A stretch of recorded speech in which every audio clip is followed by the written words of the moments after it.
old Maitlan Brown. 18 off the last over required. The WBBL 11 finals are here, and what a dramatic ending it was to the regular season. To make the Strikers finalists. Can they run two here? She's gone really quick, Bridget Patterson.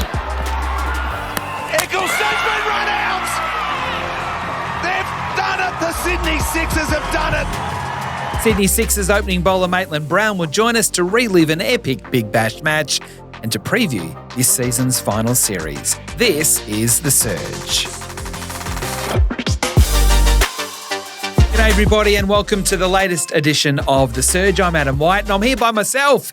Kirby Short's not with us today, but that's okay. I think we'll get through because we've got Maitlan Brown from the Sydney Sixers to join us a little bit later from her house. And it's a happy house because the Sixers were involved in that amazing finish to the home and away season yesterday at North Sydney Oval. The finals, we didn't know what they were until the absolute final ball of the regular season. And it was the Sixers, the team in magenta, that got over the line in the end against the fast finishing Strikers. It was a dramatic finish, and we'll talk to Maitlan and she'll give us all the details as to how it all unfolded and what she and her teammates were thinking with such a nerve-wracking finish. But what we now know is what the final four teams will be for the final series. So let's have a look at the makeup and how it will all play out. So it'll start tomorrow night, Tuesday night at the Wacker, where we have the big game, the knockout between the Perth Scorchers and the Melbourne Stars. So the Scorchers finishing in third position will take on the Stars that ultimately finished fourth. Now, the winner of that game then flies from Perth all the way to Sydney on Thursday night, and it's at North Sydney where the Sixers will take on the winner of that Scorchers-Stars game. So that's Thursday night at North Sydney Oval. And then the winner of that will head down to Tasmania, down to Ninja Stadium in Hobart, where the Hurricanes will be waiting. They'll be waiting a while. They don't know who they'll play until Thursday night, but they're sitting there. They know they're into the final, and it's just a matter of who they will play. So we'll find that out on Saturday night. So it's a great final system, I think. We were talking about this with Kirby in the last episode. The fact that we've got a situation that the team that finished on top after the regular season or the home and away season, that they get a chance to get all the way through to the final. It puts a premium. It puts a real bounty on finishing on top, and I think that that's appropriate. And it's just a question of who it is that the Hurricanes will play. So that is essentially the news of the week when it comes to the WBBL. We know what the finals series looks like, but we certainly don't know who the ultimate winner will be. So from that, we go to Maitlan Brown, one of the rising stars in the WBBL. She's been brilliant throughout the course of the season with the Sixers. But before she does join us, let's relive those thrilling final moments from North Sydney. All comes down to their 6 deliveries. 18 to win. And that is a nice start if you're an Adelaide Strikers fan. Would not have believed we'd be in this position. 14 off 5. And now lofts out over. The offside and 4 more. 10 off 4. From the offside. Over that infield, you get rewarded. Swings straight at the fielder, but over the top for 6. Bridget Patterson. This is a masterclass. Open stance. 4 to win. Oh, just a single. Oh, a bye. 2 deliveries to come. 3 to win for the Strikers. Ash Gardner, the captain, delivers when they need her most. Here we go. Last ball of the season. 2 for a super over. So the fielders are mixing up. Do we try and save the boundary for the win? Sophie Eccleston, a boundary to make the Strikers finalists. Can they run 2 here? She's gone really quick, Bridget Patterson. Eccleston's been run out. They've done it. The Sydney Sixers have done it. Eccleston couldn't get back. I'm convinced she's been run out. It certainly was a crazy finish at North Sydney Oval yesterday, and one of the people that were very much heavily involved in those final activities was Maitlan Brown, who joins us on the Surge. Maitlan, so good of you to join us just a day after the drama. Yeah, oh my God. I don't know if my heart rate has dropped yet, but that was just definitely too close for comfort, but what a game to be a part of. And it's pretty cool to, I guess know how tight the competition is and how good a quality it is as well. So to be able to put on an entertaining game for the fans, I think, I'm just really glad it went our way, to be honest. Yes, well, it looked like it was absolutely going to go your way until a crazy sort of half hour. So I'll take you through a few of those moments. But firstly, the last ball. Where were you in the field on that last ball? Yeah, I mean, if I'm being honest right now, just you talking about it, my hands are clammy. No, I was fielding at cover, and I just remember, obviously after the start, or was it 4-6-4, I grabbed my whole jersey and I covered my head and my hat, and I just had a big breath, and I put it down and squatted down, and I kind of felt the ground, and I was like, all right now I actually can't control what is happening. The only thing I can do is if the ball comes to me. So I just kind of took a moment to ground myself. And I remember looking over to Lauren Cheadle, who was next to me at extra, and she just looked at me and goes, "Wicket this ball."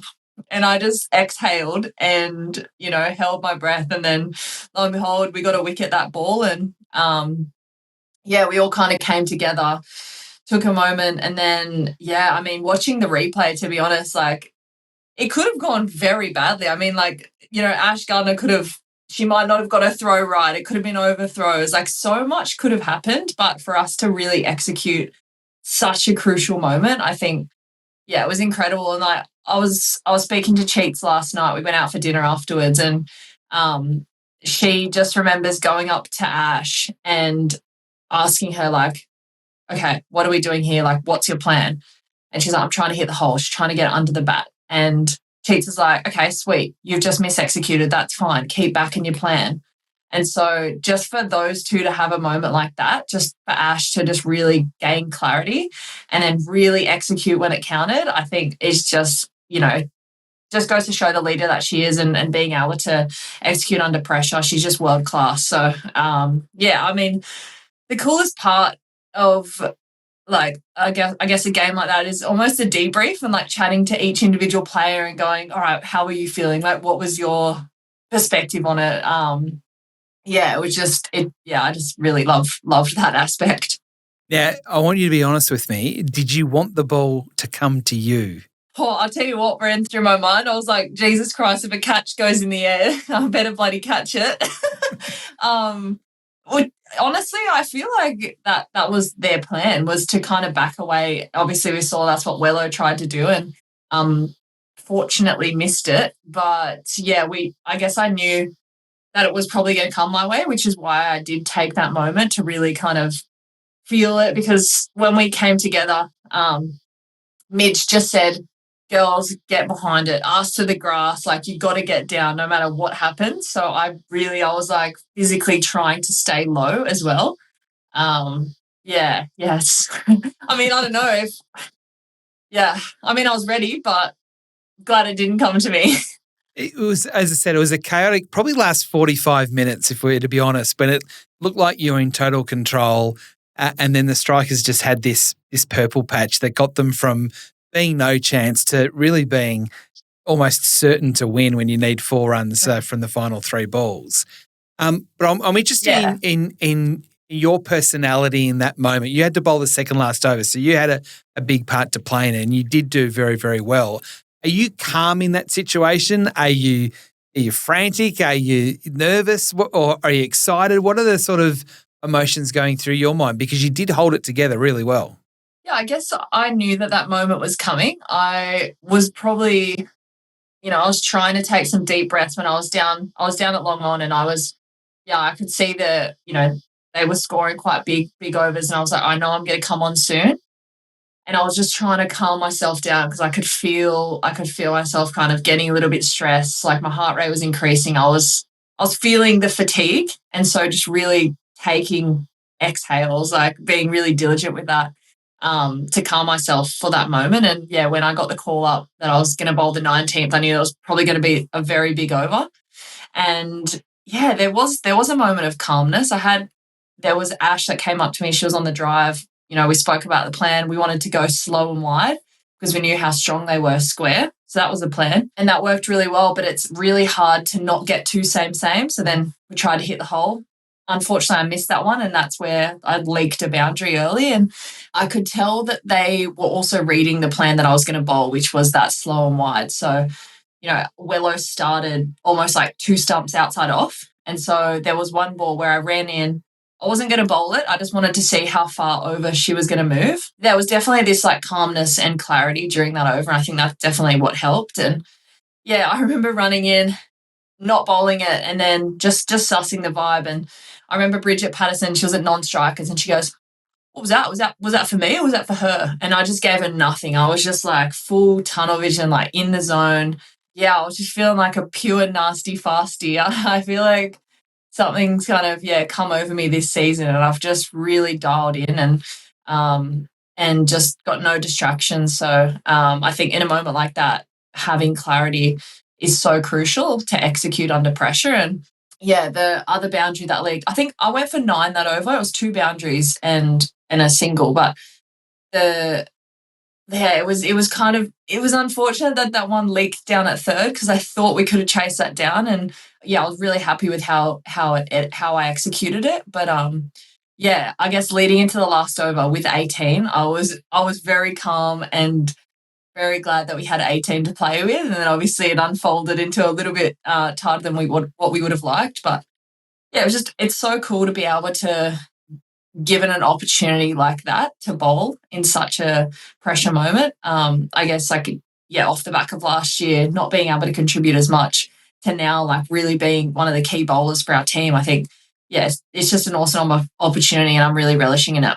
And the reality is that on a small ground like North Sydney, where you can score boundaries so easily, you can actually bowl good balls that go for 4 on a regular basis. Oh, so having that, I guess, perspective and calmness and having very experienced players around you just to keep reminding you it's very important. Yeah, 100%. North Sydney is absolutely notorious for boundaries, and whether you're batting or bowling, you just are always in the game no matter what. So yeah, I guess from their perspective, knowing to stay calm and good cricket shots can go to the boundary. And yeah, I guess that's it's a love-hate relationship with North Sydney. Like I absolutely love it. It's our home ground. It's probably my favourite place to play cricket, but I guess it's such a brutal ground in that it is very boundary heavy. So not super bowler friendly. So you've taken 11 wickets for the season, an economy rate of about 7.5. So they're excellent figures. I think particularly the economy rate for what you bowl. What has seen you become the player you've become this year, other than discovering the red mist of being a fast bowler?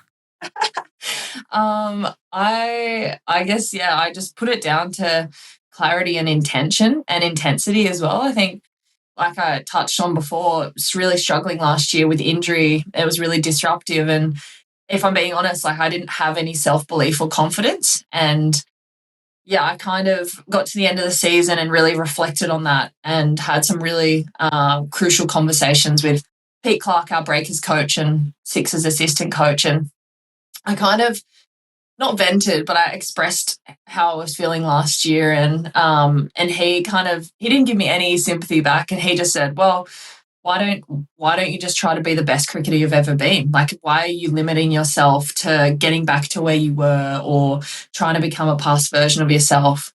And for me, it was like a bit of a light bulb moment. I was like, yeah, that's actually so true. Like, why not exploit like what I can become? And yeah, it actually really helped me draw a line in last year. And I just went into this season, this preseason in particular, with like a lot of clarity and goals. And one of the goals was to bowl as fast as I can. And that came with working with the S&C. We tracked all of my run-up speeds, all my bowling speeds. And that was really good because it gave me an indication of trends and like what intensity I need to be running in at. And it also kept me really accountable to like maintaining a certain quality throughout my whole training session. I think sometimes not having those objective measures, you can just go through the ebbs and flows of training. Whereas I'm like, I've got a radar.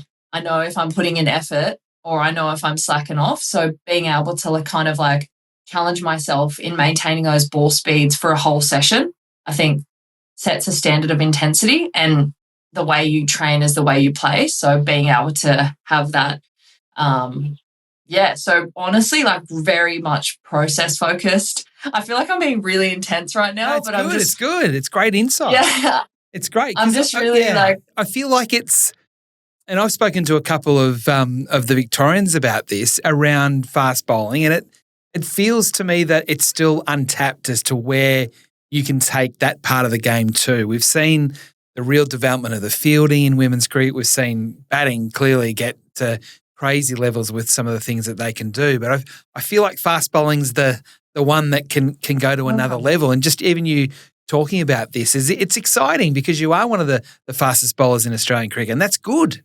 yeah, no, objectively too, I went and chatted to our analyst and I was like, all right, what are the speeds across the board? And I've got the fastest speed out of the Aussies. So that's pretty cool. But I think with that as well, I guess I totally agree. I think it's untapped. I think it's really hard to not get injured as a fast bowler as well. It's such a unique thing. And I think that's where that S&C and strength kind of comes into it, as well as the training intensity matching your playing intensity. Because I reckon something I spoke to the psych about, because I was like, I feel like I'm flying. I'm really anxious to get injured. And I was really struggling with that because I was like, and he just said to me, you've probably never trained at this intensity before, and it's going to match the way you play. And I think having security in knowing that I'm going to be at the same level no matter kind of where I'm playing, where I'm training.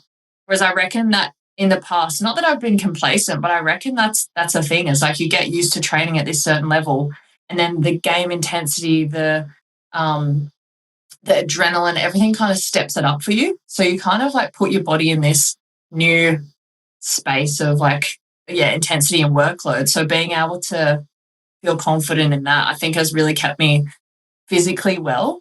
Because I reckon that's the biggest challenge with fast bowlers is we break down so much.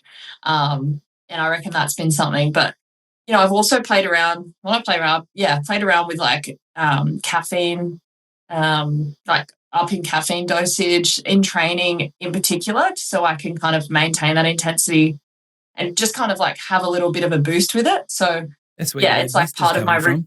Yeah, it actually is. It's part of my routine now when I'm playing is, whatever form that is, whether it's a coffee, whether it's an energy drink or a caffeine tab, like, kind of upping my intensity with the help of that has honestly been such a game changer. Like, being able to feel really up for the competition, like really dialed in. I honestly really do feel it.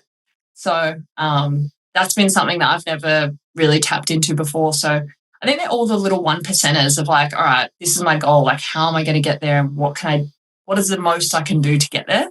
It sounds even talking to you that it's quite a motivating thing to have this point of difference to see where it can take you. We often think about mystery spinners, or we think about, batters that have got all these funky different shots. But that whole thing about that speed thing is something that is, I think, in the women's game, a point of difference. I've spoken to Millie about this, that it's exciting when you've got something that's a bit different and a bit, I use the word untapped, but to really embrace that, to see where it can take you. And I also think, it's a long question this, but I also think that it's fair to feel a little bit vulnerable or a little bit nervous from an injury point of view, because we've seen so many of our fast bowlers have issues when they've really tried to push the limits.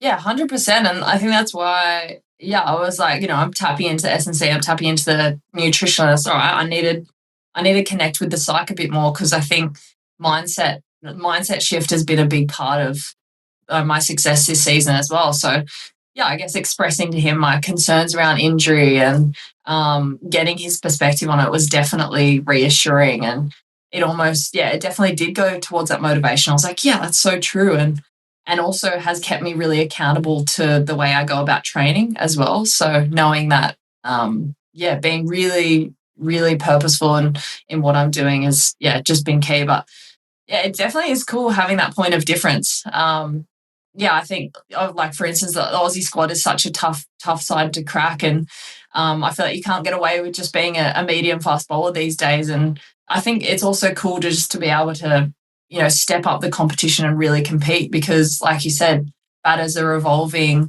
How can I continue to compete with that? And upping the intensity and speed, I think, is going to really challenge them. So it's also been really nice to have a few wickets with a bit of nip in it as well. So being able to chuck in, wobble seam variation and things like that has also been a real development that I've seen across the board of fast bowlers. Great insights, Maitlan. Love it. It's awesome. Great to hear you sharing your inner thoughts with us. I think it's fantastic.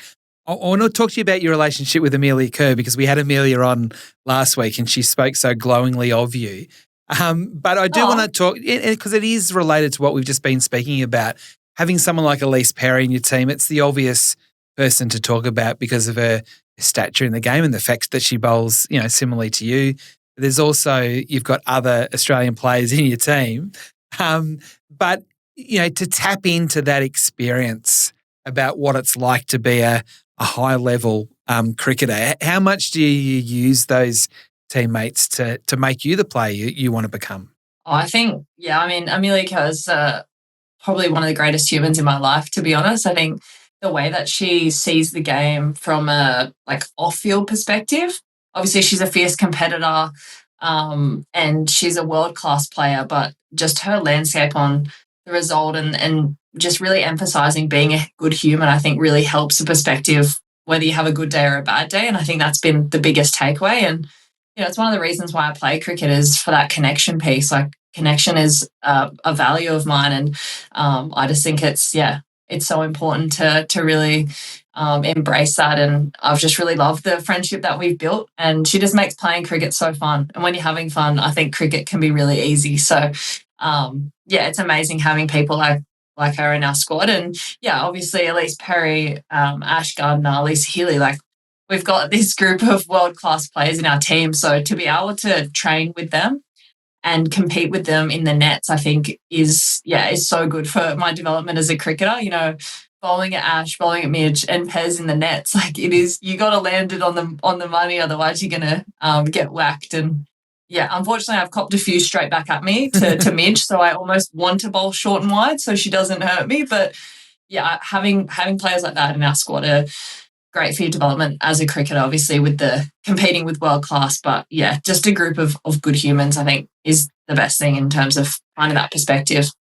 So you've gone through ups and downs as a team this year, and as it turns out, you've made it through to the finals. How important it is to have those experienced heads to keep you guys up when you need to perhaps be lifted up, and then to keep your level when you might be getting ahead of yourselves? Yeah, I think last game was a great example of that. We saw Midge coming up to Ash, really talking her through, her plans. Just really strong messaging and communication has definitely been a theme throughout. Pez, her perspective on the game is she's been around the longest probably. So her insights mid-game, whenever we take a wicket, she's always got something to say. And I just think it's so amazing to be able to have experience like that in our squad. And it definitely helps in those high pressure moments. We've still got a bit of fine tuning to do. We haven't played our best game of cricket yet, which is kind of scary. So hopefully we save best till second last and hopefully last as well. But it's you can't buy experience. So their inputs and what they add to the team is just incredible. I want to ask you about that, about just where you stand as a team at the moment, because the Hurricanes are out on top, but they've pretty much played great cricket the whole way through. But I kind of feel like we've seen their best. We know what that looks like. Whereas I look at the Sixers who finished second. I don't know what your best looks like yet, because I have a suspicion it hasn't been played yet, which must be exciting, but also frustrating that you haven't been able to deliver a level of consistency through the tournament. Yeah, it's actually really interesting because we've got a fantastic squad on paper and we show really great glimpses. Obviously we started so well. There's been so many games where we've had teams 4 for 40 and then they've built partnerships. So we're still trying to work out exactly why that is. I don't know whether it's complacency. I don't think it is. I honestly just think T20 cricket's so fickle, and sometimes big overs then lead into a surge, then the surge changes the momentum, and then we kind of are scrapping away. So I think it's honestly just as simple as, limiting the big overs and making them not as big, and then trying to really just compete with the momentum when that starts to turn. So, I think we've got the experience in the squad to do it, and I think we can match the Hurricanes for sure. Like we did it in Hobart when we came up against them last time. We didn't get enough runs on the board, but we knew that we could compete with the ball, and we had to take wickets. And when it came down to it, we ended up rolling them. So I think we've definitely got the potential. Yeah, I think that's a good point. The fact that you have been one of the teams that's beaten the Hurricanes shows that you're not going to really necessarily be scared by anybody. I want to ask you, away from your cricket a little bit for a moment, about your podcast, which is clearly in threat with ours here. So I'm not sure why I'm giving you the cross-promotion opportunity, but you've got a podcast called She's in the Game with Anna Darlington. So from the other mob down the road in the green. Talk to us about how it started and why you enjoy doing something like this away from cricket. Yeah, so we have been doing the pod for almost 3 years now, which is exciting. And we've been doing everything by ourselves, which is also super rewarding, but really tough at times, especially at the moment during Big Bash. It can be really hectic. So to produce your own podcast and schedule times to do episodes is a bit tough. And Han at the moment is unfortunately dealing with injury. So we've kind of taken a little step back, but doing the podcast is one of the most rewarding things that we do, being able to have an impact on the game and tell stories and share insights as to what it's like as a female professional cricketer. We get our teammates on and tell their story and journey, and being able to connect with fans, young girls in particular, and parents saying, we put the podcast on in the car on the way to the game on the weekend. And just, I guess, thinking about when I was younger, and same with Han, like we didn't have platforms that really showcased, I guess, female athletes or female cricketers in particular.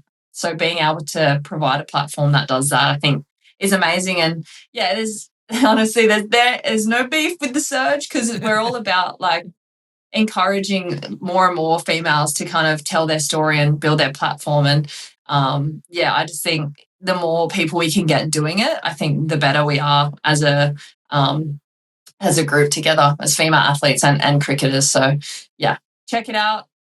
Well, I mean, it's a credit to what you're doing as someone that's been doing this for way too many years. I'm a very old person these days, but also in my role in another world, which is media training athletes. The fact that you've actually taken it upon yourself to actually go and do something like this yourself, I think is really, really important, because what you're doing is exactly what we try and encourage athletes to do, and that is to share your journey with the fan, to inspire, and also to make it easier to understand what you actually do to become a professional athlete.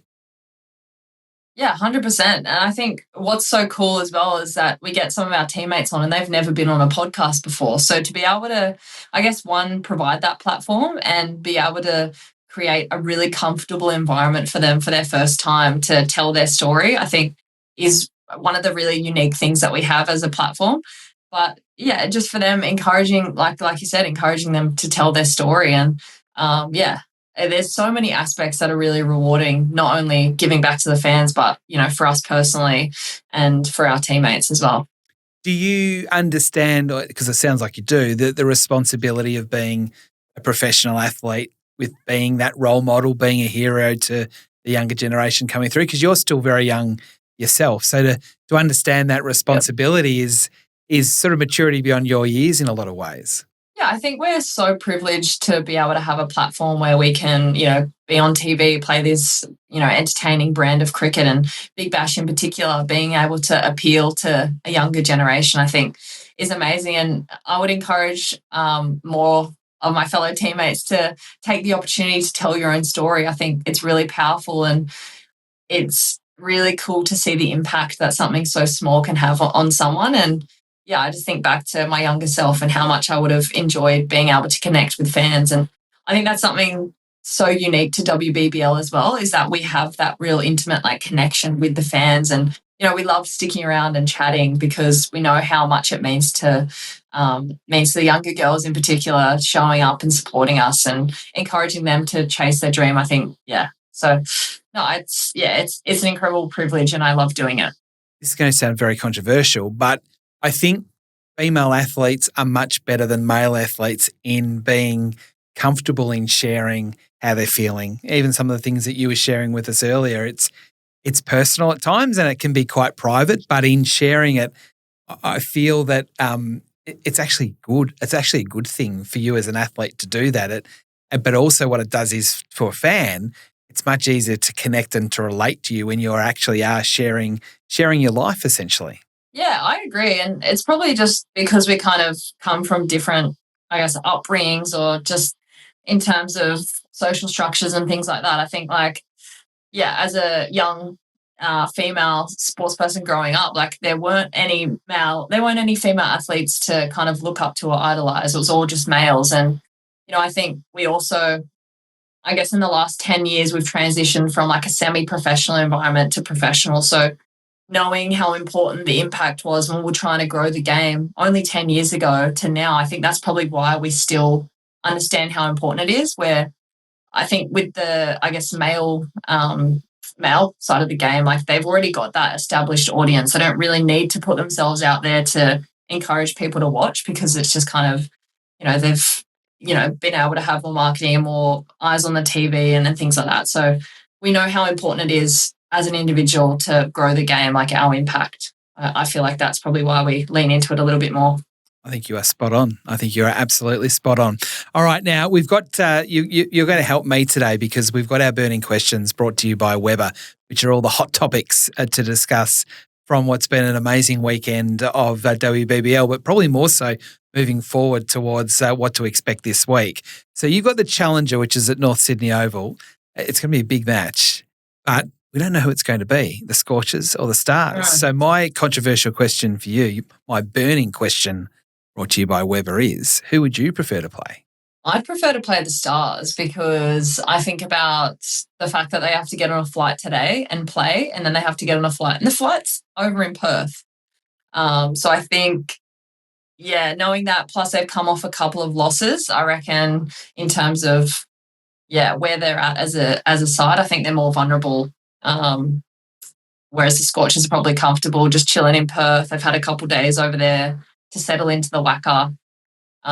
They've got Moons, Divine. They've got a very strong squad. So, I mean, we smashed them in their first game, so it doesn't matter who we come up against, if I'm being honest. But, I think we can compete with whoever. But, to answer the burning question, I'll go the Stars just because, in terms of... Well, usually I would have Kirby Short in here with me as co-host, but she's had to go to Perth with the Stars. She wouldn't answer it as well as you did, so well done. Congratulations. Great answer.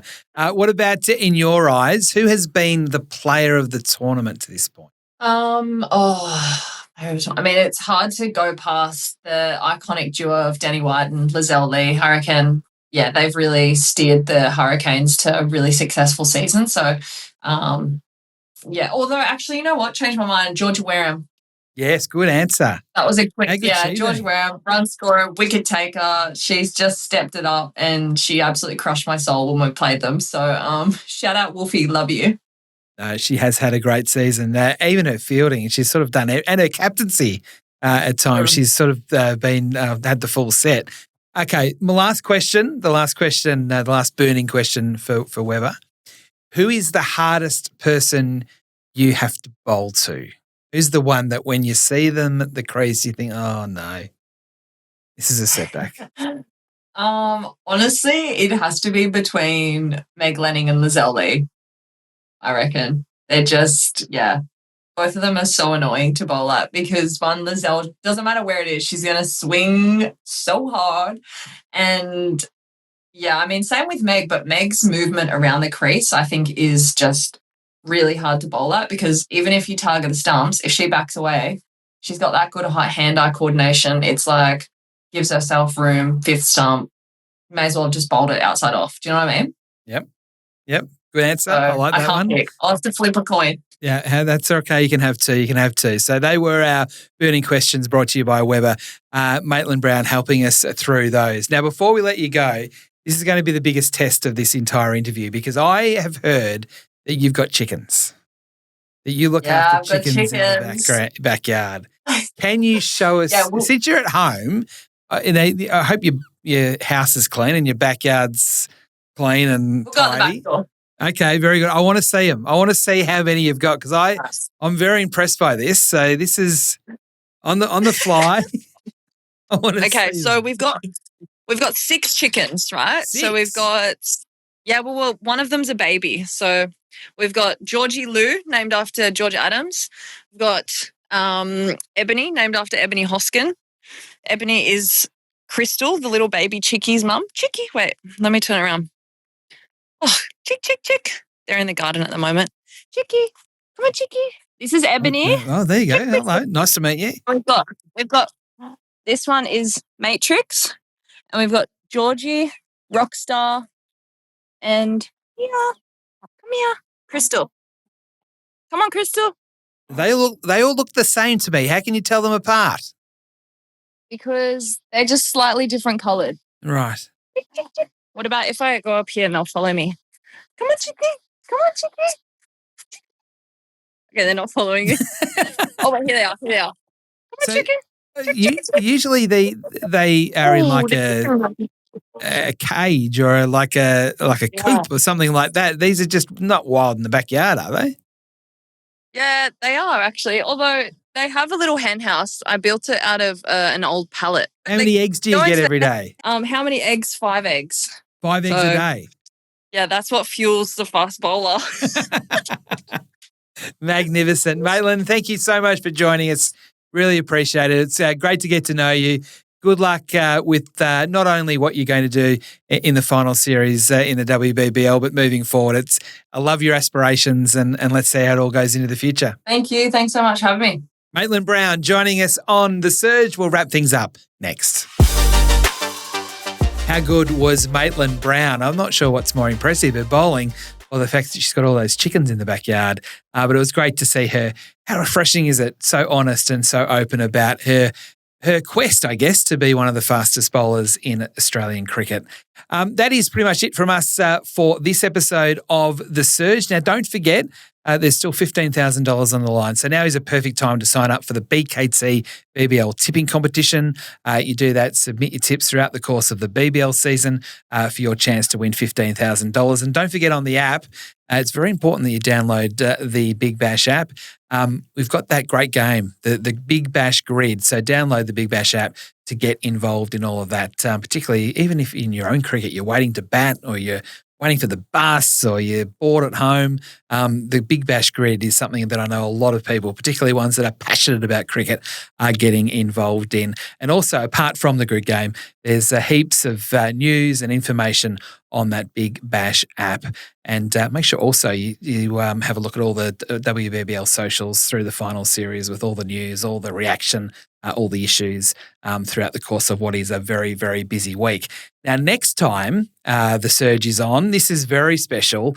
Aaron Finch, one of Australia's greatest ever short-form cricketers, will join me at the desk as we preview the BBL, which starts on Sunday. So Aaron Finch, Thursday, Friday, around that time it'll be dropping. We'll preview all the teams as we get ready for a massive BBL season. So that's a little bit later on in the week. But until then, enjoy the cricket.